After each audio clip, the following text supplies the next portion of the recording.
하나님 말씀은 마가복음 1장 16절에서 18절 말씀입니다.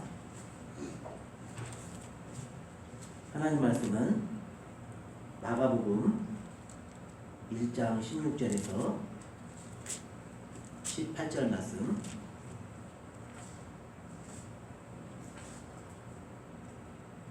한 목소리로 함께 공독하겠습니다. 갈릴리 해변으로 지나가시다가 시몬과 그 형제 안드레가 바다에 금을 던지는 것을 보시니 그들은 어부라. 예수께서 이르시되 나를 따라 내가 너희로 사람을 낚는 어부가 되게 하리라 하시니 곧 그물을 버려두고 따르니라. 아멘. 예수님은 우리가 볼 때 하나님의 아들이십니다. 하나님이십니다.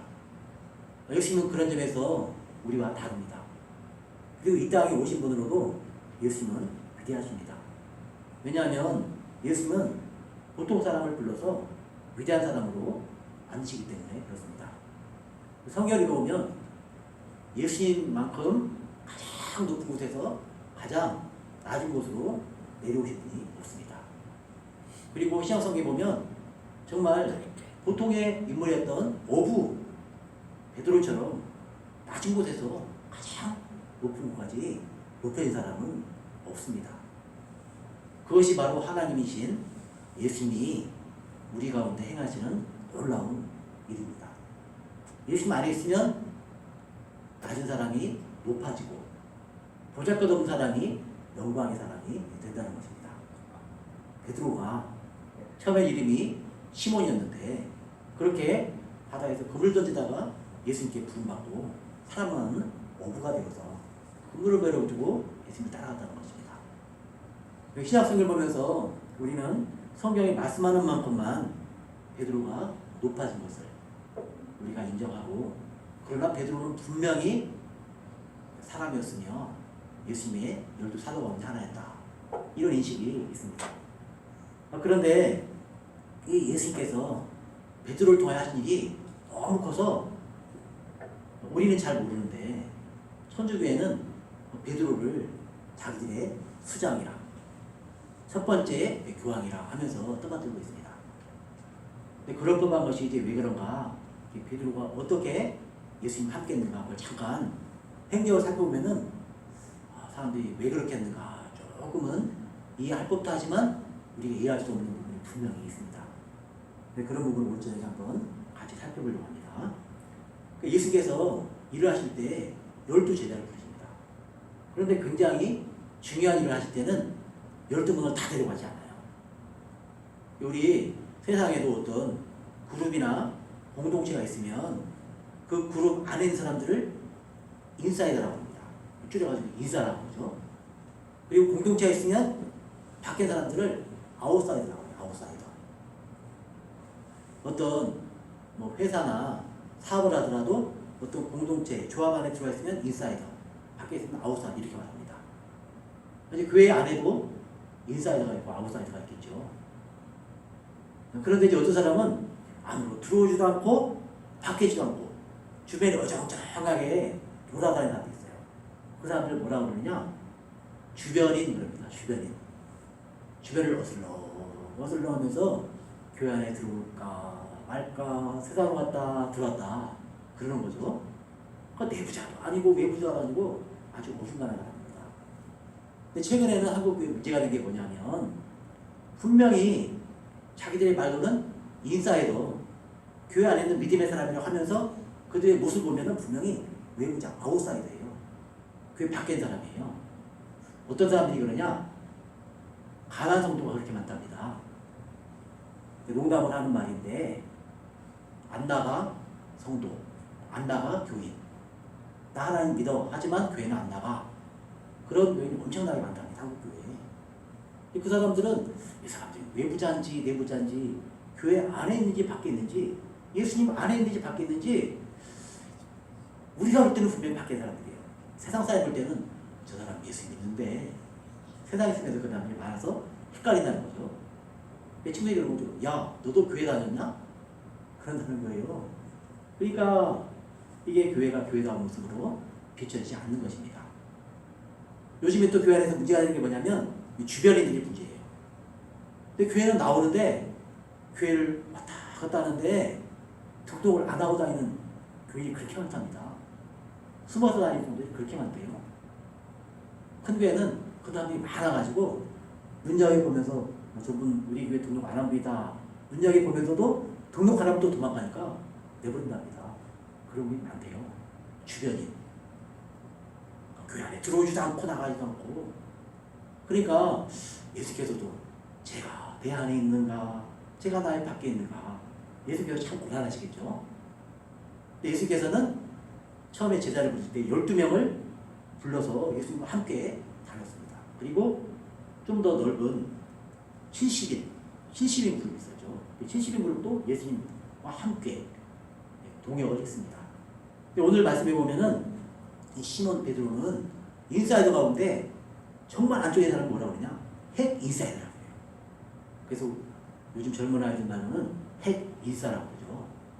정말 중요한 사람은 핵 인사라고 해요. 예수께서 베드로를 항상 옆에 데리고 다닙니다. 그러니까 핵 인싸 있는 거니까. 회당장의 딸이 병들었습니다. 근데 그 집에 가가지고 사람들은 다 울면서 죽었다고 그러는데 예수님께서 아니라고 잠자는 거라고 하면서 셋만 딱 데리고 가는데 12제자 다 데리고 오는 게 아니라 베드로, 야고보, 요한 딱 세 사람만 데리고 들어가요. 그리고 달리다 구음에서 이렇게 세웁니다. 그러니까 베드로, 야고보, 요한이 12사도 가운데도 훨씬 그 중심에 있다는 것입니다. 그리고 가끔은 보면은요, 그 세 사람 가운데서도 더 확실하게 중앙에 있는 사람을 베드로로 여기신 것 같습니다. 예수께서 가이사랴 빌립보로 3년이 끝나갈 무렵 올라가셨습니다. 그리고 사람들이 나를 누구라고 하느냐 물어보시고 이야기했습니다. 그러면 너희들은 나를 누구라고 하느냐 그러자 누가 대답을 하느냐? 베드로가 대답합니다. 저는 그리스도시요 살아계신 하나님의 아들이십니다. 이렇게 베드로가 대답해요. 그러니까 베드로가 항상 앞장서서 나가는 거예요. 그 성품과 기질이 드러납니다. 그리고 예수께서 한 번은 변화산에 올라가셨습니다. 변화산에 올라갈 때도 제자들 다 데리고 올라가지 않았어요. 그때도 베드로, 야고보, 요한만 데리고 올라갑니다. 그때도 또 베드로가 나서 그걸 보고는 자기가 무슨 말을 하는지도 모르면서 제가 초막 셋을 짓겠습니다. 하나는 예수님을 위하여, 하나는 모세를 위하여, 하나는 엘리야를 위하여 제가 짓겠습니다. 뭐 그런 말을 또 해요. 그리고 항상 나서는 사람이 베드로예요. 항상 예수님 세상을 데리고 가는데 그 중에서 제일 앞으로 나서는 사람이 베드로입니다. 이런 걸 보면은 베드로가 스스로 앞장서고 가기도 해요. 기질이었습니다. 예수님이 그렇게 데리고 다녔는데 그 중에서 앞장서서 먼저 대답하고 먼저 행동한 사람이었어요. 적극적인 사람이었습니다. 어떤 면에서는 예수님의 말씀이라면 앞뒤 안 가리고 물불 안 가리고 순종하는 사람이었습니다. 좋은 사람이었죠. 그리고 끝까지 마지막에도 마찬가지입니다. 겟세마네 동산에 가셔서 예수께서 심히 고민하시면서 슬퍼하시면서 제자들에게 너희들 나와 함께 기도해라. 그러면서 베드로, 야고보, 요한을 좀 더 같이 가까이 데려갑니다. 그리고는 예수께서 기도하시다가 돌아와가지고 말씀합니다. 베드로와 야고보가 요한을 데리고 가면서 심히 놀라시면서 슬퍼하시는데 그리고는 기도하라고 했고 돌아오셔서 말씀하는데 누구에게 말하느냐? 베드로에게 말합니다. 베드로에게 말하기를 시몬아 자느냐?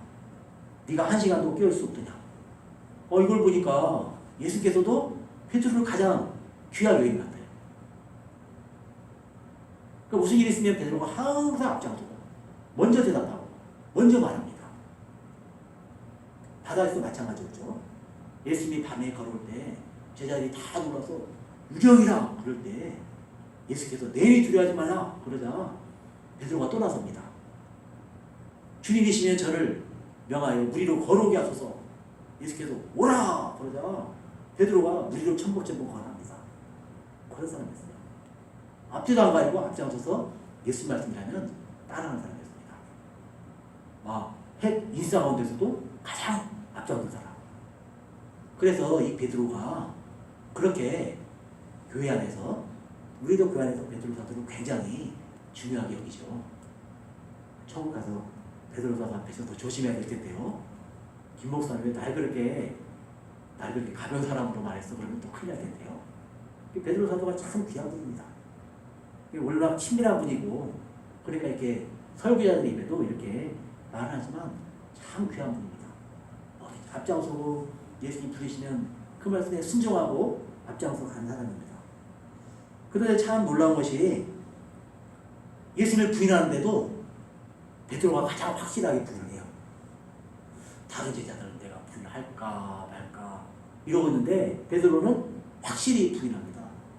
네가 말하는 것이 무엇인지 알지도 못하고 깨닫지도 못하겠느라. 그리고는 저주하여 맹세하며 말하기를 나는 너희가 말하는 이 사람을 알지 못하노라. 이렇게까지 부인한 사람이 베드로입니다. 그런데도 불구하고 이 베드로가 내가 고난을 당하네 갈릴리로 가서 너희를 보리라 그러셨는데, 갈릴리에 가가지고도 부활하신 예수를 오셨을 때 제일 먼저 알아보는 건 사도 요한이에요. 근데 제일 먼저 행동하는 건 누구냐? 고소도 들어오고 바다로 뛰어들어서 예수께 가까이 가는 사람은 베드로예요. 그걸 보면 베드로의 심성이 나빴던 것 같지 않죠? 베드로의 심성은 아주 정직하고 솔직하고 그리고 적극적이고 예수님이 말씀하시면 뭐든지 따라가는 그런 사람이었던 것으로 보입니다. 오늘날 있다면 참 그 사람 옆에 있으면 믿음의 향기가, 믿음의 그 옆에만 있어도 든든하고 그런 귀한 믿음의 집사님 그런 분처럼 정말로 그런 사도가 베드로 사도였습니다. 근데 베드로 사도가 그렇게 예수께 가까이 있었기 때문에 오해도 많았어요. 특별히 천주교에서 이거를 너무 많이 오해했습니다. 원래 베드로는 나는 예수님을 3번이나 부인한 사람입니다. 그리고 자기 자신을 내세우지 않았다고 합니다. 그리고 다른 믿음의 형제자매가 시험에 들어서 연약해져 있으면 꼭 가서 위로했답니다. 나를 보십시오. 예수님을 부인하는 걸로 보면, 믿음이 약하기로 보면 나처럼 약한 사람이 있습니까? 그런데 예수께서 저를 버리셨으니까 저를 버리지 않았습니다. 형제님은 제가 보건대 저보다 훨씬 낫습니다. 자매님은 저보다 훨씬 낫습니다 하고 위로했다는 것입니다. 베드로는 자기 자신을 절대로 예수님 따라다니면서 먼저 대답하고 먼저 행동하고 그런 순종의 사람이었지만 자기를 못 빌려간 사람은 아니었다는 것입니다. 그런데 베드로는 스스로 내가 높다 이렇게 생각한 적이 없다는 거죠. 그런데 로마 교황청에서 성 베드로 성당에다가 로마에 가면은 바티칸 시국이라고 있습니다. 조그만 그 지역이 나라예요. 바티칸 시국 나라예요, 나라. 전 세계 어떤 나라도 거기를 못 건드립니다. 걸려들면 큰일 나는 거죠. 미국도 못 건드려요. 거기 이스라엘도 안 건드립니다. 바티칸 시국. 거기 성 베드로 성당에 베드로가 이름이 쓰였는데 어디에 쓰였냐? 초대 교황이 베드로예요. 베드로 이렇게. 고린도교에 역대 교역자들이 쫙 써있는데 위에 파울로스 이렇게 써있는 것처럼 베드로가 초대 교황으로 딱 써있다는 거예요. 아니 예수께서 베드로를 거기 거기에 로마 성당에 교황으로 임명한 적이 없습니다. 아무도 임명한 적이 없어요. 근데 그렇게 하고 있다는 것입니다. 천주교회가 베드로를 앞세워가지고 그 일을 앞장서고 있다는 거죠. 성경을 아주 엄대를 봐도 베드로 사도가 로마에 있었다는 증거는 없습니다. 오히려 베드로 사도는 오히려 그쪽으로 가지 않고 그냥 그가 있는 곳에서 사역을 하다가 순교한 곳으로 전해지는데 로마에 갔다는 기록은 하나도 나오지 않는 거죠. 예수께서도 이 교황 제도를 허락하신 적이 없습니다. 성경에 보면은 사도, 감독, 장로, 목사, 교사 이런 직분만 나와요. 근데 교황이라는 건 안 나와요. 성경을 다 봐도. 근데 그거를 천주교회가 만들었다는 거죠. 그리고 베드로 사도는 분명히 결혼한 것이 분명하거든요. 성경에 보면은 베드로와 야고보와 요한이 시몬의 집에 들어가는데 거기 보니까 시몬의 장모가 열이 나서 누워 있었다. 그런 기록이 나옵니다. 성경에. 예수께서 그를 낫게 해주시자 시몬의 베드로의 장모님이 예수님과 그 이름을 수정스럽다 그런 경험이 분명히 나옵니다. 그 베드로 사도는 분명히 괴로웠던 분이에요. 그런데 어떻게 된 건지 오늘날 서쪽에는 이 가톨릭 신부 또 수녀 뭐 이런 분들을 결혼을 못하게 만들었어요. 성경에도 없는 제도를 만든 겁니다. 그런 것들이 성경에 너무너무 나오는 거예요. 이게 로마 천주교회가 베드로 사도 앞장서서 어디까지 갔는가 잠깐 이야기를 하고 그리고 이제 베드로 사도가 우리에게 주는 귀한 본받을 것이 무엇인가 한번 살펴보고 기도하기를 원합니다. 그리고 베드로는 고넬료가 자신에게 무릎을 꿇으려고 할 때 그 절을 받지 않았어요. 이렇게 세우면서 나도 사람인데 나한테 왜 절하냐고 고넬료 이렇게 세우면 그런 사람입니다. 그리고 요즘에 교황 보면은 막 머리에다 뭐 썼죠. 그리고 막 황금 같은 거 막 뭐 지고 있고 원래 그 면류관은요 자기가 쓴 게 아닙니다. 우리가 하나님 앞에 가면 하나님께서 의의 면류관, 생명의 면류관 그런 거 우리에게 씌워주는 거예요. 근데 천주교회가 어떻게 돼가지고 교황이 모자를 써가지고 자기가 쓰고 다녀. 누가 만들어줬는지. 그런 게 잘못돼 가는 거예요. 성경에서 떠나는 겁니다. 어디까지 떠나는가를 우리가 볼 수가 있습니다. 그래서 베드로가 42년부터 60년까지 로마에 주교를 했었다고 카톨릭 백과사전에는 기록하고 있습니다. 카톨릭 백과사전인데 거기에 42년부터 67년까지 로마에 주교를 했었다고 하는데 45년에 사도행전 15장에 보면 예루살렘 총회가 있었죠. 예루살렘 총회가 있었는데 그때 총회장격으로 예수님의 동생 야고보가 회의를 주재합니다. 그리고 거기서 중요한 마지막 마무리 발언하는 분이 베드로 사도예요. 그러니까 AD 45년 예루살렘 총회할 때 예루살렘에 있었어요. 베드로 사도가 기록에 보면. 그런데 예루살렘 교회에서 그때 중요한 일을 하고 있었다는 것입니다. 베드로 사도가. 그런데 로마의 주교다. 그러면은 지연의 거짓말이죠. 그래서 우리가 이런 것들을 뚜렷하게 인식을 하고 있어야지 우리의 교리가 잘못되지 않고 믿음을 온전시킬 수 있는 것입니다. 그리고 천주교에서 무슨 실수를 했냐? 베드로를 그렇게 추앙하니까 초대 교황이니까 베드로를 높여야 될 거 아닙니까? 아마 베드로를 높여가지고 베드로의 형상도 만들고 또 마리아의 형상도 만들고 그래서 마리아하고 베드로 형상을 보면서 그거를 섬기고 거기에 빌고 기도하면 빨리 기도를 들어준다. 그런 주장을 합니다. 성경에 보니까 곤란한 게 있는 거예요. 제 2계명에 보니까 너는 위로 하늘에 있는 것이나 아래로 땅에 있는 것이나 땅 아래 물속에 있는 어떤 형상도 만들지 말고 그들에게 절하지 말라 그랬습니다. 근데 이게 걸리잖아요. 뭐 베드로를 멋있게 형상을 만들어 놓으니까 마리아를 멋있게 만들어 놓으니까 그래야 어떻게 했냐? 이 사람들이 겁도 없이 성경을 고쳐요. 10계명을 고칩니다. 10계명 고쳐가지고 2계명을 빼버립니다. 그럼 9계명이 되잖아요. 그 9계명이 곤란하다. 그래서 10계명을 두 개로 나눕니다. 10계명이 어떻게 되어 있냐면은 내 이웃의 아내나 내 이웃의 소유를 탐내지 말라 이렇게 되어 있습니다. 10계명을 나눠가지고 제9명령 내 이웃의 아내를 탐내지 마라. 10계명은 내 이웃의 소유를 탐내지 마라. 이렇게 해가지고 로마 천주교 10계명은 그렇게 되어 있습니다. 거기까지 간다는 거예요. 우리가 어떤 한 사람을 높일 때 자기는 원하지도 않았는데 그렇게 높이는 거예요. 우리가 지난번에 한번 살펴본 것처럼 이 땅에 살아있을 때 부모님 공경하던 안쓴 사람들이 돌아가시고 나면은 하나님 안 사람들이 그렇게 부모님 높이잖아요. 자기 못 받으라고 이상한 사람들이잖아요. 원하지도 않았는데 베드로 사도는 원한 것이 아니에요. 자기가 절밖에 원치 않았어요. 근데 와 그렇게 로마 초대 교황도 아닌데 초대 교황을 올려놓고 형상을 만들어놓고 십계명을 뜯어고치니까 베드로 사도가 좀 이 사람은 지금 뭐 하는 건가 막 그러고 있을 것 같아요. 뭐 그런 사람들이 성경을 고친 사람들이 하나님 앞에 갈 수 있을지 모르겠습니다. 안 가면은 뭐 베드로를 만날 수 없겠죠. 혹시라도 그런 실수했다가 저는 모르겠습니다만 그 베드로 앞에 선다 그러면 홀쭉이 나겠죠. 아니 이 사람들이 도대체 내가 그렇게 원치도 않는 걸 왜 해가지고 그래도 차고 뭐 그러겠죠. 그만큼 성경을 벗어나면은 위험하게 됩니다. 근데 그 정도만 해도 벌써 크게 위험하게 되잖아요. 그런데 이 교리가 천주교의 교리가 엄청나게 잘못돼 갑니다. 590년에 맨 처음으로 교황 그레고리 1세가 교황이 된 후로 그들은 점점 지리에서 멀어지기 시작했어요.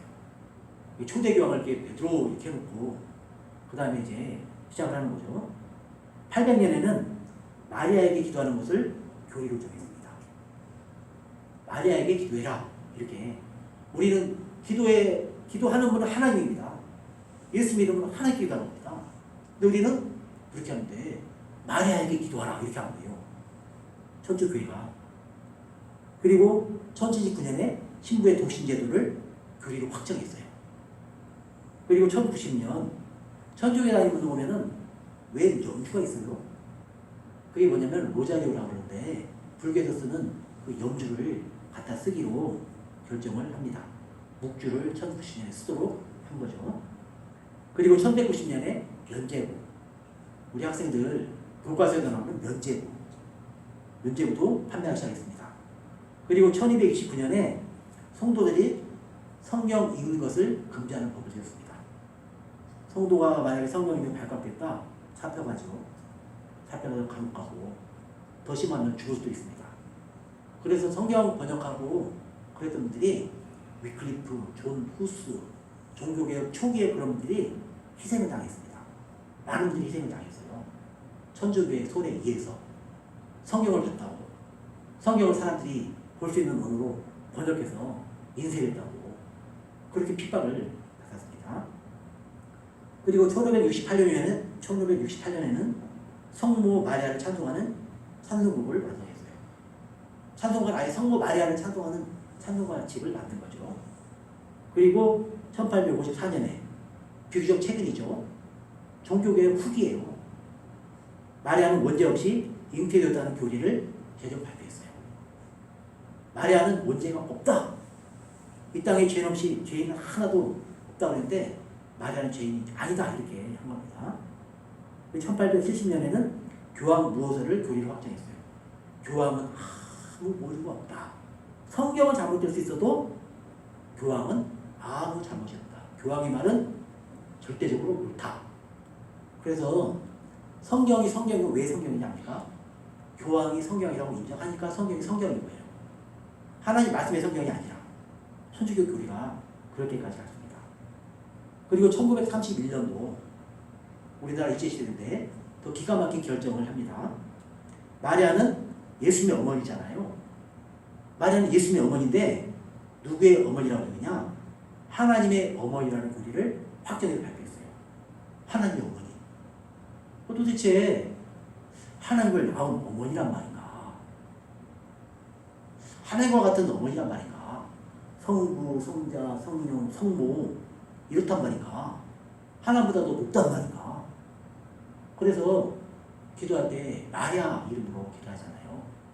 점점 기가 막힌 게 옛날 천주교에는 그냥 마리아로만 서 있더니 요즘에 보니까 돌로 만들었는데 그 마리아의 품에 아기 예수가 안겨 있어요.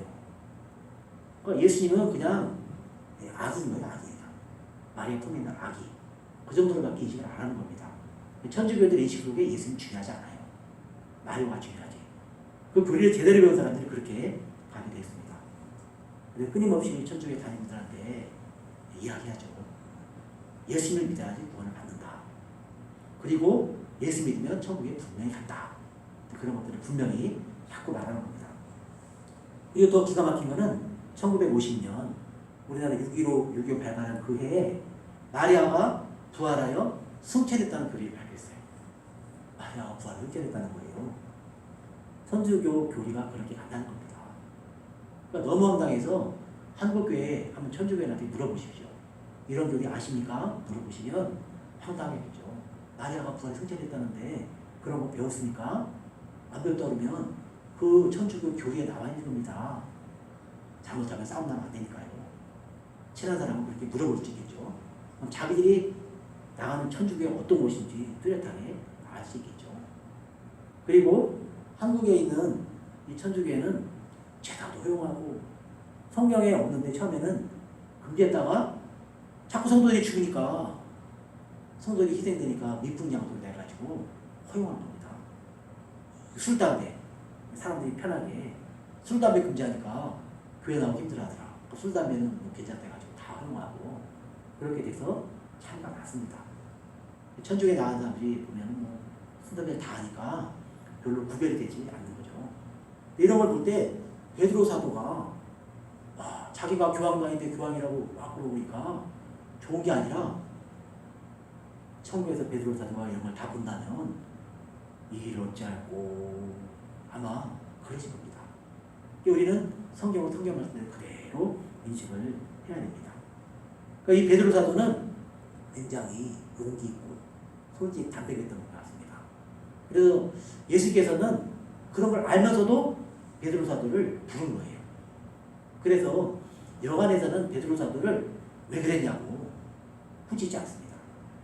마지막 예수님을 부인할 때도 그런 걸 꾸짖지 않아요. 딱 한 번 심하게 꾸짖었던 적이 있는데 그때는 예수님이 십자가 진다고 할 때 그리하지 마옵소서 그럴 때 사단한테 불러가라. 그때 한번 호되게 책망하시고 다른 곳에 보면 그렇게 호되게 책망하는 것도 없어요. 예수께서 그냥 모든 것들을 참고 기다려 주신 것을 볼 수 있습니다. 그래서 우리가 베드로 사도의 신앙은 경험이나 이성으로 자기 생각으로 이해가 안 되지만 예수님 말씀이면 그대로 해보는 거예요. 믿음의 사람이었던 거죠. 그러다 보니까 베드로 사도의 믿음은 언제나 그가 체험을 통해서 성장하는 거예요. 내가 예수님 말하고 걸어가니까 우리도 걸었다. 그리고 예수님 함께 하시면 내가 모든 것들을 할 수 있었지만 예수님을 떠나면 내가 아무것도 할 수 없었다. 이런 것들을 베드로 사도가 체험을 통해서 배우는 겁니다. 이 베드로 사도가 예수님과 함께 있으면 별 문제가 없어요. 잠깐만이라도 예수님 안에서 떠나가면 자꾸 이 경계를 넘어서 지배를 넘어서 아웃사이더 쪽으로 나가면 문제가 되는 거예요. 그래서 예수님이 계시지 않는 바다에 큰 풍랑이 일고 심지어 예수님이 배 안에 계셔도 제자들이 두려워서 떱니다. 두려워서 떠는데 예수님이 누워 계신데 예수님이 가까이 계셔도 예수님을 찾지 않을 때까지는 풍랑 때문에 우리가 다 죽게 됐습니다.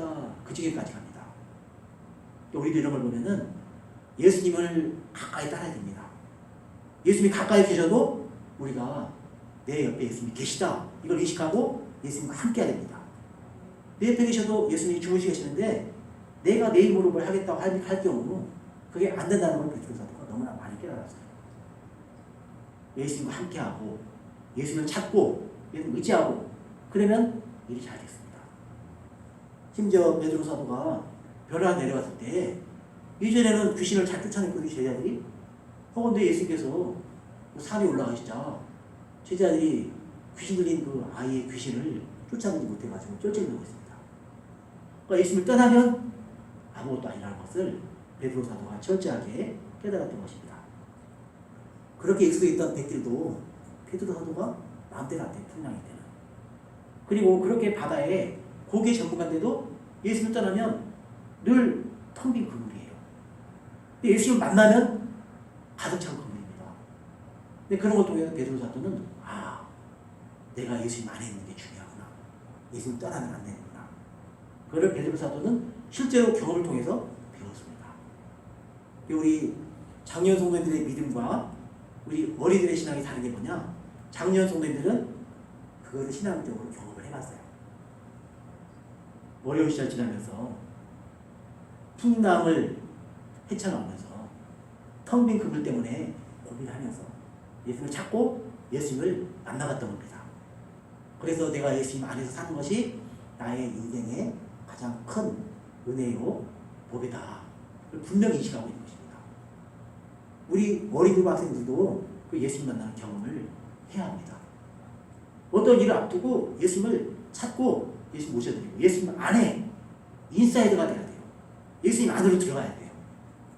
우리 안에 예수님이 계시고 우리 예수님 안으로 들어가야 돼요. 그럴 때 놀라운 역사가 일어나는 것입니다. 그래서 예수님께서 이렇게 말씀하시죠. 교회 만찬하신 후에는 중요한 비결을 말씀하십니다. 교회 만찬 마지막 말씀이잖아요. 최후 만찬에서 무슨 말씀을 하느냐? 내 안에 거하라. 나도 너희 안에 거하리라. 너희는 내 안에 거하라.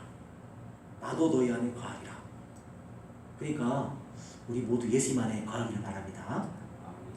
그러면 예수님께서 우리 안에 거하신다고 말씀하셨어요. 그러면은 가지가 포도나무에 붙어 있으면 열매를 맺는 것 같이 열매를 많이 맺을 것이라고 말씀하셨습니다. 그러면 예수님이 긴 말씀하시고는 나를 떠나서는 너희가 아무것도 할 수 없다 이렇게 말씀하십니다. 나를 떠나서는 너희가 아무것도 할 수 없다. 이 분명히